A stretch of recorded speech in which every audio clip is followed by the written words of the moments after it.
बिस्मिल्लाहिर्रहमानिर्रहीम। आज हम इंट्रोडक्शन टू टोपोलॉजिकल स्पेसेस के थर्ड लेक्चर की तरफ जाते हैं और इस लेक्चर में हम जैसे कि हमने लेक्चर नंबर 2 में ओपन सेट्स और क्लोज सेट्स के बारे में पढ़ा था और इसी तरह हमने नेबरहुड्स के बारे में पढ़ा था। तो आज के इस लेक्चर में हम जो क्लोज सेट्स और नेबरहुड्स के बारे में जो कुछ रिजल्ट्स हैं, कुछ थ्योरम्स हैं, वो हम आज पढ़ेंगे। तो इसमें सबसे पहले मैं आपको एक चीज़ एक्सप्लेन कर दूं कि आप देखेंगे कि समटाइम्स बहुत सारी टर्म्स यूज होती हैं मैथमेटिक्स में, जिसमें से मतलब थ्योरम की टर्म बहुत कॉमन यूज होती है। तो थ्योरम की जो टर्म है उसको एक्सप्लेन करने के लिए पहले मैं 3 टर्म्स की बात करूंगा। सबसे पहले मैं लिखता हूं कि लेमा क्या होता है, फिर थ्योरम, और फिर आपने ये नाम तो अक्सर सुना होगा क्रॉलरी। अब इसमें जो लेमा की टर्म है वो यूज होती है। याद रखिएगा ये तीनों वो स्टेटमेंट्स होंगी जो ऑलवेज ट्रू होंगी, यानी इसके साथ कभी भी आपको अगर आप लिखेंगे लेमा तो इसके साथ अगर आप लिखते हैं कि प्रूव्ड एट, शोड एट, ये इस तरह की कोई भी हेल्पिंग आप टर्म साथ लिखते हैं तो ये गलत होगा। यानी रीजन ये है कि these are the statement which are always true. हमेशा इन स्टेटमेंट के बाद, यानी जब आप लेमा की स्टेटमेंट देखेंगे तो लेमा की स्टेटमेंट के बाद हमेशा आप लिखेंगे proof, because this is a result which is always true. अब इन तीनों में डिफरेंस क्या है? इन तीनों में डिफरेंस क्या है? Lemma is a result which is always true, theorem is a result which is always true, corollary is a result which is always true. But इन तीनों के अंदर डिफरेंस है और एक ऑर्डर है जिसका ख्याल रखना बहुत जरूरी है। मसलन बल्कि मैं ये कहूंगा कि लेमा वो ट्रू रिजल्ट है जो आपके किसी मेन रिजल्ट को प्रूव करने के लिए as a helping result use होता है, और थ्योरम आपका वो मेन रिजल्ट है जिसके लिए आपने छोटे छोटे रिजल्ट्स पहले प्रूव करके और उनको फिर आप थ्योरम के अंदर यूज करते हैं और थ्योरम को प्रूव करने के लिए यूज करते हैं। यानी आप we can say that these the lemma is a helping result to prove main result, and theorem is main result, and corollary हमेशा थ्योरम के बाद होगी, और corollary का मतलब होगा वो डिराइव्ड रिजल्ट जो आप एक थ्योरम से जो है वो डिड्यूस कर रहे हैं, तो उनको हम क्या कहेंगे कि वो क्रॉलरीज हैं, या आप ये कह सकते हैं कि यानी वो रिजल्ट्स जो आप थ्योरम से डिराइव कर रहे हैं, तो हम ये क्या कहेंगे कि यानी क्रॉलरीज क्या है? Derived results. अच्छा, बहुत ज्यादा आप बाज़ का ऐसा होता है कि आप सारे रिजल्ट्स को ही थ्योरम लिख देते हैं क्योंकि आप ये समझते हैं कि आपके सारे रिजल्ट्स ही मेन रिजल्ट्स हैं। यानी इसमें मैं ये कह सकता हूं कि आप सारे रिजल्ट्स को थ्योरम लिख दें तो कोई इतना मसला नहीं, लेकिन आप सारे रिजल्ट्स को लेमा नहीं लिख सकते, आप सारे रिजल्ट्स को क्रॉलरीज नहीं लिख सकते, क्योंकि जब आप लेमा लिखेंगे तो आपका आगे चल के कोई मेन रिजल्ट या थ्योरम आना चाहिए, और क्रॉलरी हमेशा थ्योरम के बाद ही आएगी। क्रॉलरी आप पहले नहीं यूज कर सकते। तो हम ज्यादातर जो इस लेवल पे हम क्या करते हैं कि ज्यादा बहस में नहीं पढ़ते और हम हमेशा तमाम रिजल्ट्स के लिए थ्योरम की टर्म यूज करते हैं। किसी जगह हम लेमा भी यूज कर लेते हैं, लेकिन टोपोलॉजी के अंदर मैं यहाँ पर ज्यादातर क्रॉलरीज की टर्म यूज नहीं करूंगा। जो भी रिजल्ट आएगा उसको मैं लिखूंगा थ्योरम, या अगर पहले किसी जगह पे कोई हेल्पिंग रिजल्ट है तो उसकी जगह में लेमा लिखूंगा। तो आज का जो हमारा लेक्चर है वो है कुछ हम उसमें कुछ रिजल्ट्स पढ़ेंगे ओपन क्लोज सेट्स पे और नेबरहुड्स पे। तो सबसे पहले मैं क्लोज सेट्स पे कुछ रिजल्ट्स करता हूं। तो देखिए,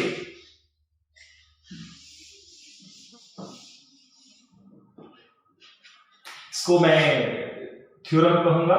theorem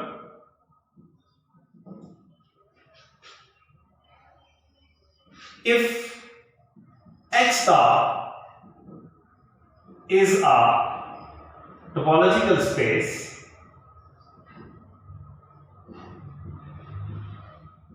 then number one, phi and X are closed sets. Number two, intersection of any number of closed sets is a closed set. Intersection of any number of closed sets is a closed set. And number three, union of any two closed sets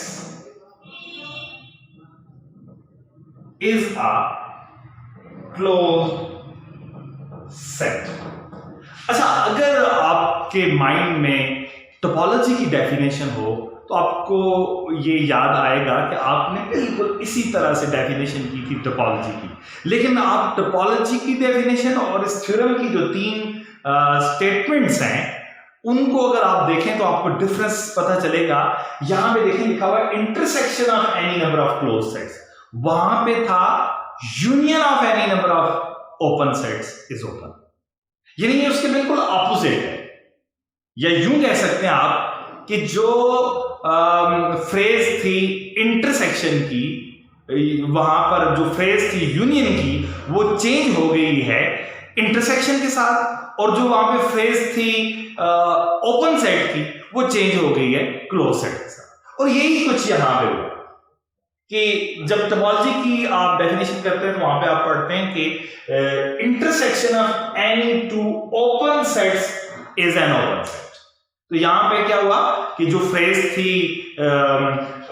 union intersection की वो replace हो चुकी है union के साथ, और जो phrase थी ओपन सेट की वो चेंज हो चुकी है क्लोज सेट के साथ। इसकी रीजन क्या है? इसकी रीजन ये है कि जो क्लोज सेट की डेफिनेशन है और जो ओपन सेट की डेफिनेशन है उनमें जो आपस में लिंक है वो ये है कि हम हर उस सेट को क्लोज सेट कहते हैं जिसको कॉम्प्लीमेंट या जिसका ऑपोजिट जो है वो क्या हो, ओपन हो। तो अब हम इनको प्रूव करते हैं। देखिए,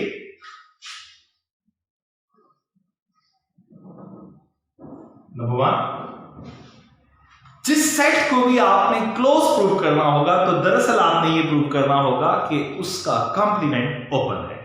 तो देखें हम क्या करते हैं कि देखें फाइव का कॉम्प्लीमेंट में लेता हूं तो ये आएगा x माइनस फाइव, और अगर किसी भी सेट को x में से माइनस करें, एम्प्टी सेट को x में से माइनस करें तो ये x वापस आएगा। अब ये आपने पढ़ा है डेफिनेशन में टोपोलॉजी की विच इज ओपन, तो क्योंकि फाइव का कॉम्प्लीमेंट जो है वो ओपन है, फाइव का कॉम्प्लीमेंट क्योंकि ओपन है, इसका मतलब क्या हुआ कि फाइव खुद क्या है, close set. This implies that five is a closed set.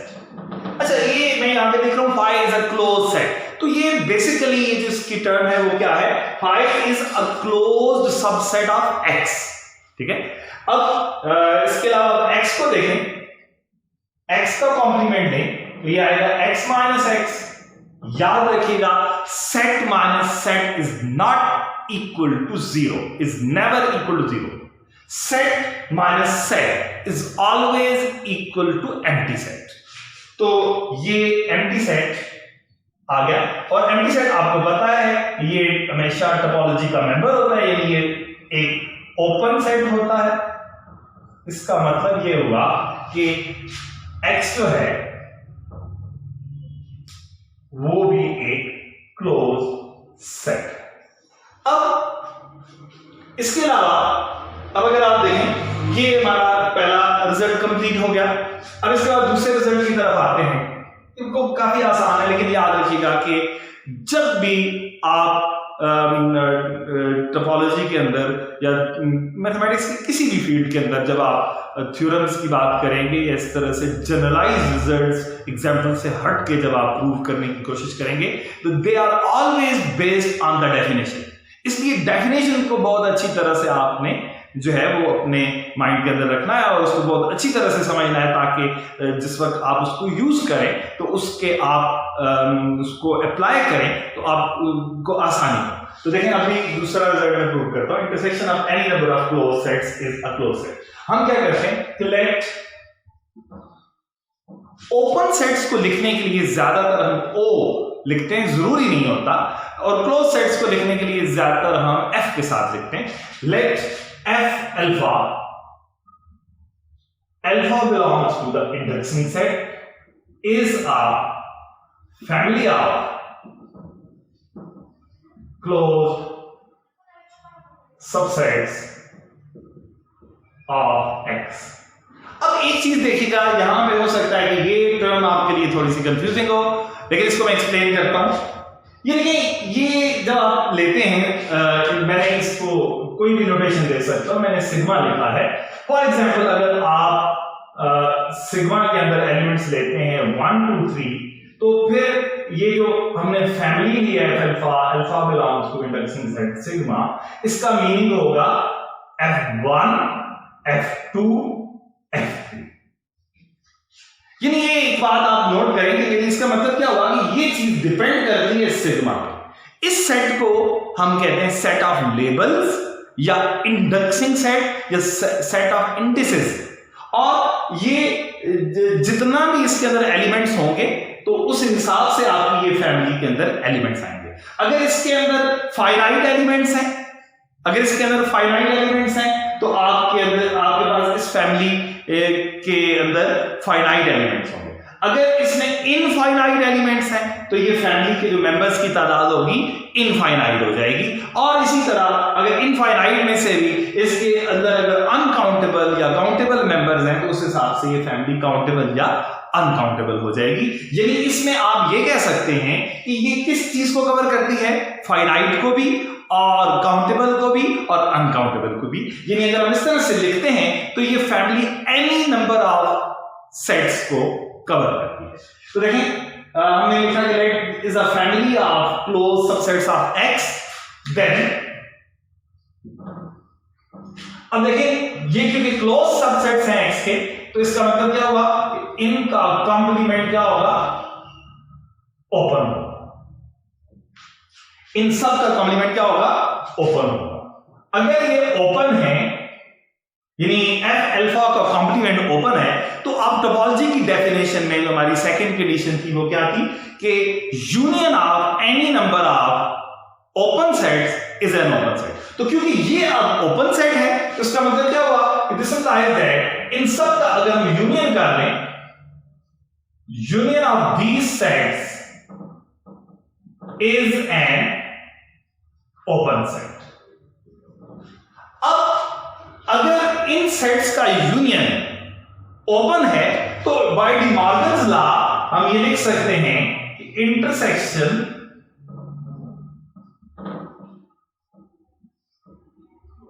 Of F alphas whole complement is an open set. इसका मतलब क्या हुआ कि इस सेट का कॉम्प्लीमेंट ओपन है। यानी इसका मतलब यह हुआ कि इंटरसेक्शन ऑफ F अल्फाज इज अ क्लोज सेट।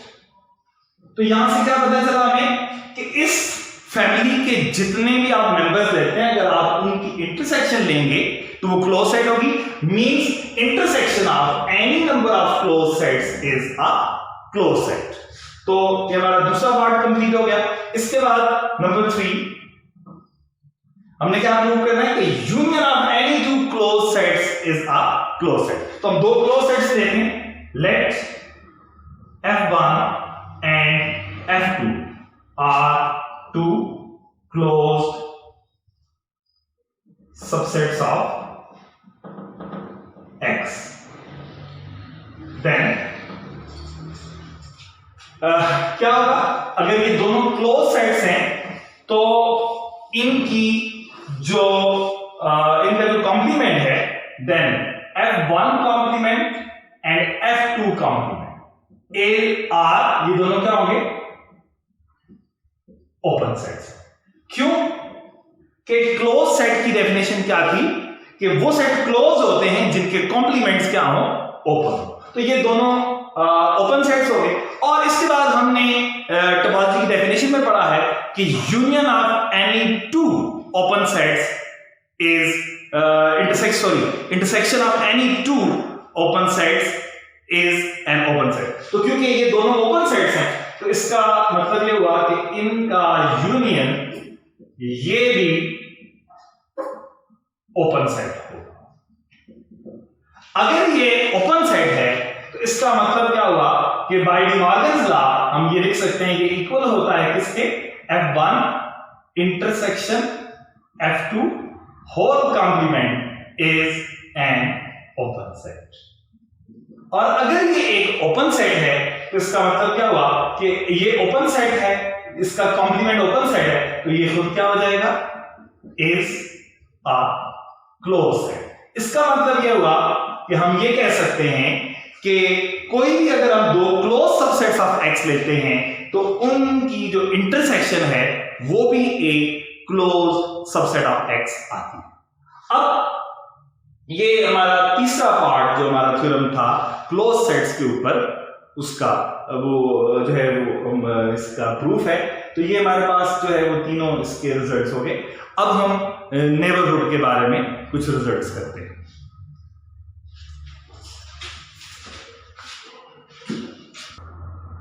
अब हम करते हैं नेबरहुड के ऊपर कुछ रिजल्ट्स। तो देखें, मैं लिखता हूं theorem. If X star is a topological space, if X star is a topological space and बल्कि आप ये कह सकते हैं कि इसमें मैं ये कहता हूं कि अगर X star topological space है then number one, X is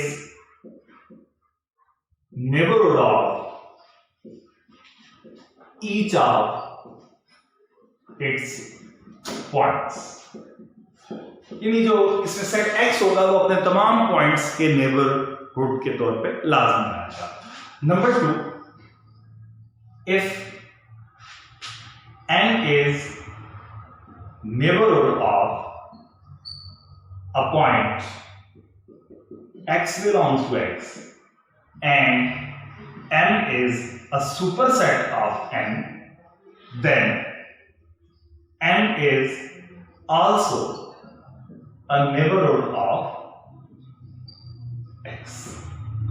और number three, if N1 and N2 are neighborhoods of a point X belongs to X, then N1 intersection N2 is also a neighborhood of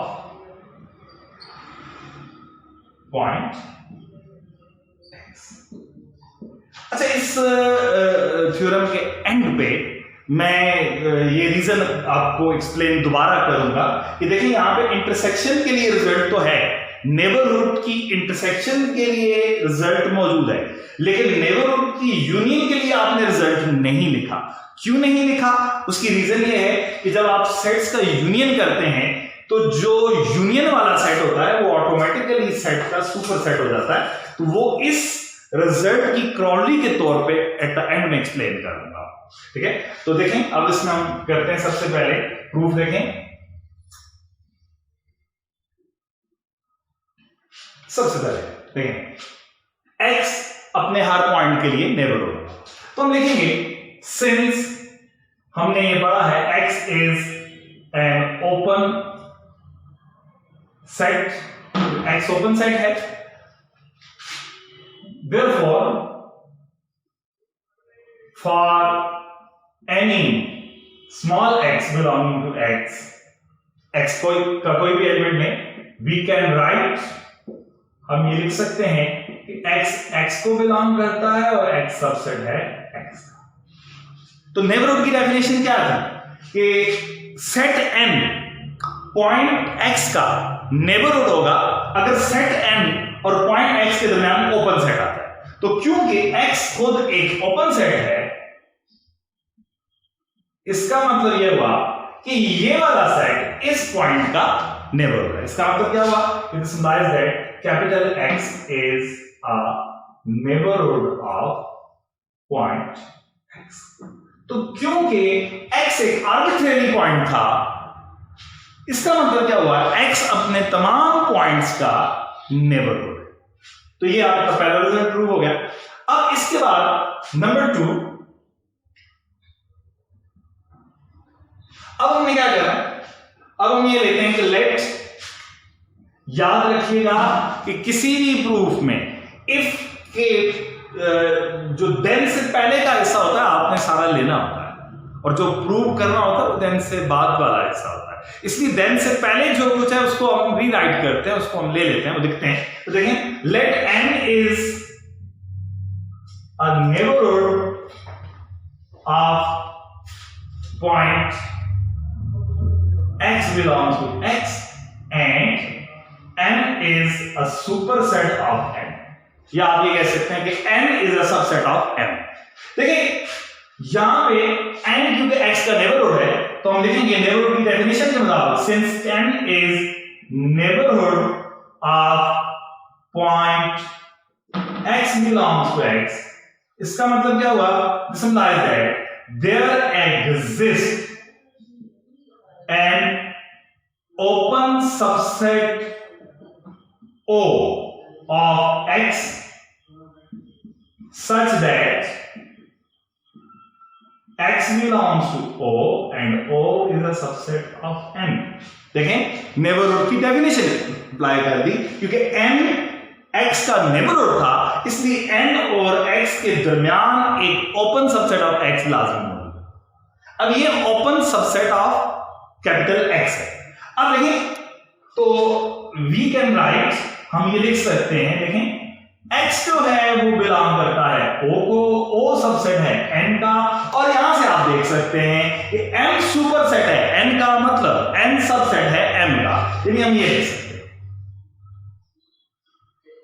अब इसमें इस चीज से हम ये लिख सकते हैं, देखें X belongs to O, O is a subset of M। तो यहां से मैं ये लिख सकता हूं क्योंकि मैं अपने टारगेट की तरफ जा रहा हूं, x belongs to O, O is subset of M।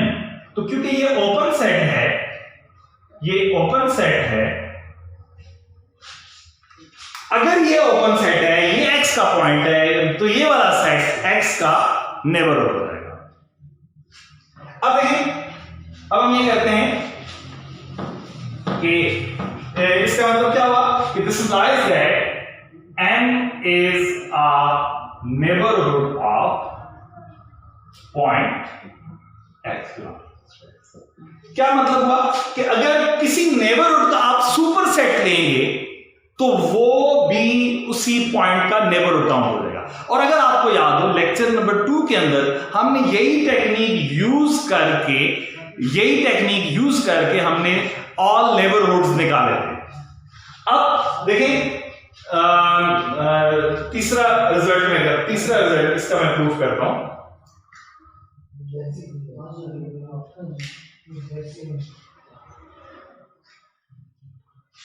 अच्छा, अब हम इसका थर्ड पार्ट प्रूफ करते हैं। तो देखें, लेट्स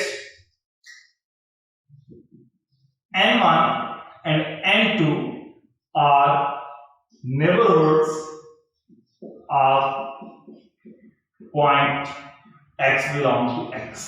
अब अगर ये दोनों नेबरहुड्स हैं पॉइंट x के, तो इसका मतलब क्या हुआ कि ये भी नेबरहुड की कंडीशन को फुलफिल करेगा और ये भी नेबरहुड की कंडीशन को फुलफिल करेगा। इसका मतलब क्या हुआ?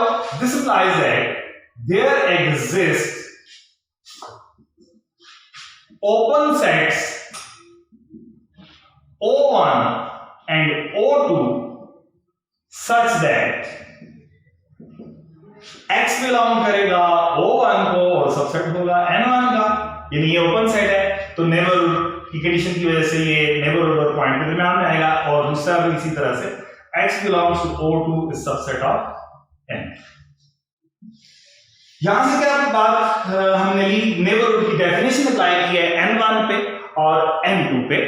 अब हम क्या करते हैं, देखें X O1 को भी बिलोंग करता है, O1 सबसेट है N1, X O2 को भी बिलोंग करता है, ये सबसेट है N2 का। तो यहां से हम लिख सकते हैं कि X बिलोंग करेगा, क्योंकि दोनों सेट्स में है तो दोनों की इंटरसेक्शन को बिलोंग करेगा, और इसी तरह से इन दोनों का जो इंटरसेक्शन है वो इस सेट का सुपरसेट आएगा। अब हम ये बात पढ़ चुके हैं कि दो ओपन सेटों की इंटरसेक्शन एक ओपन सेट होती है, तो इसका मतलब क्या हुआ कि ये भी एक ओपन सेट है। By the property of topology, intersection of two open sets is an open set. तो इसका मतलब क्या हुआ कि ये ओपन सेट है तो ये चीज इस पॉइंट के लिए नेबरहुड हो जाएगी। तो इसका मतलब क्या हुआ कि हम ये लिख सकते हैं N1 intersection N2 is a neighborhood of point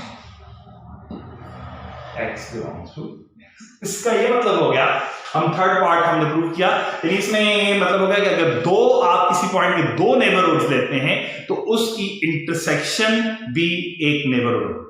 और मैंने आपको शुरू में बताया था कि मैं आपको ये भी बताऊंगा कि जो सेकंड पार्ट है इससे हम जो यूनियन है उसकी बात भी डिराइव कर सकते हैं। तो मैं इसको एज अ क्रॉलरी लिख देता हूं कि देखिए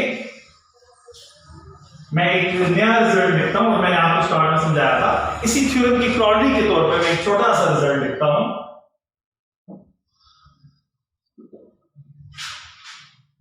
intersection of any number of, intersection means union of any number of neighborhoods of a point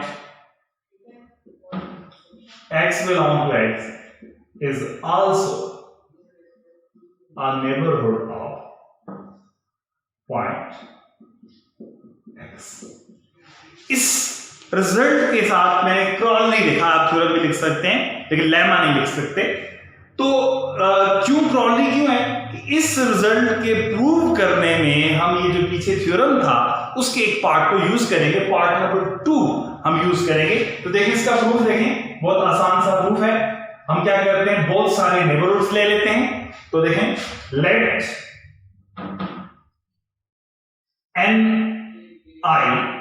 I belongs to indexing set. अच्छा देखें, ये इंडक्सिंग सेट या सेट ऑफ लेवल्स आप कोई भी यूज कर सकते हैं। मैंने पहले जब किया था तो यहां एक जगह पे सिग्मा लिखा था और अल्फा लिखा था। These subscripts are always dummy variables, यानी इसकी जगह आप आई की जगह जे, अल्फा, के कुछ भी लिख सकते हैं। यानी इसमें आप नोटेशन आपकी चॉइस की है। वहां पे let N I belongs to I is a family of neighborhoods of point X belongs to X। ये सारे क्या हैं? X के नेबरहुड्स। अब सपोज हम इसमें से एक चॉइस कर लेते हैं, कोई भी एक सेट ले लेते हैं, ये बहुत सारे हैं, एनी नंबर को कवर करती है हमेशा फैमिली। तो हम ये लेते हैं कि late N1 is a member of family, यानी हमने क्या किया कि इस फैमिली में से एक मेंबर ले लिया, then N1 is a neighborhood of X। This implies that there exists an open set O1 such that X belongs to O1 and O1 is subset of N1। तो देखिए मैंने एक सेट इधर से उठाया है और वो नेबरहुड की डेफिनेशन उस पर अप्लाई की है। अब ये देखें, ये ओपन सेट है, ये ओपन सेट है, ये हमारे पास ओपन सेट। अब देखें, जब आप किसी भी फैमिली से एक मेंबर लेंगे और जब उस सारी फैमिली का यूनियन करेंगे तो ऑब्वियसली वो मेंबर उस बड़े सेट के अंदर कंटेन करेगा। मेरा मतलब ये है कि ये जो N1 है वो सबसेट होगा। N1 इस फैमिली का एक मेंबर है और जब इस पूरी फैमिली के सारे मेंबर्स का यूनियन करेंगे तो N1 उसका सबसेट होगा। तो हमने इस फैमिली के सारे मेंबर्स का यूनियन किया, तो देखें N1 इसका सबसेट है, तो इसका मतलब क्या हुआ कि ये चीज जो है, क्योंकि ये नेबरहुड था, ये x का नेबरहुड था, तो इसको आप ट्रीट करें n की तरह जो हमने किया था, तो ये भी नेबरहुड है x का और ये उसका सुपरसेट है। इसका मतलब क्या हुआ, according to the second part of the last theorem हम ये लिख सकते हैं, this implies that union of the sets is a neighbourhood of point x belongs to. इसका ये कौन सी बात हमने यूज की है, हमने ये बात यूज की है कि अगर n is a neighbourhood of point x belongs to x and n is a superset of n, then n is also a neighborhood of point x belongs to x। मतलब क्या हुआ कि नेबरहुड का superset भी neighbourhood होता है। ये हमारे थ्योरम का सेकंड पार्ट था, तो उसको हमने यूज करते हुए ये प्रूव कर दिया कि union of any number of neighbourhoods of a point x is also a neighbourhood of point x। तो इस तरह से हमारा आज का लेक्चर कंप्लीट होता है और इसमें ये जो रिजल्ट्स थे नेबरहुड के ऊपर, तो इसके साथ मिलते जुलते काफी सारे रिजल्ट्स आपको जो है वो बुक्स से मिल सकते हैं। तो आप इसको जो है वो बाकी इंशाल्लाह ताला इसके बाद आप उनको खुद प्रूव करने के काबिल होंगे और इसको आप अब एग्जाम्पल्स के तौर पे भी यूज कर सकते हैं। और आप जरूर लेक्चर नंबर 2 की जो आपने नेबरहुड फाइंड आउट करने की एग्जाम्पल्स की थी, वो अब इस थ्योरम के बाद एक दफा जरूर उस आप लेक्चर को दोबारा देखिएगा। Thank you very much.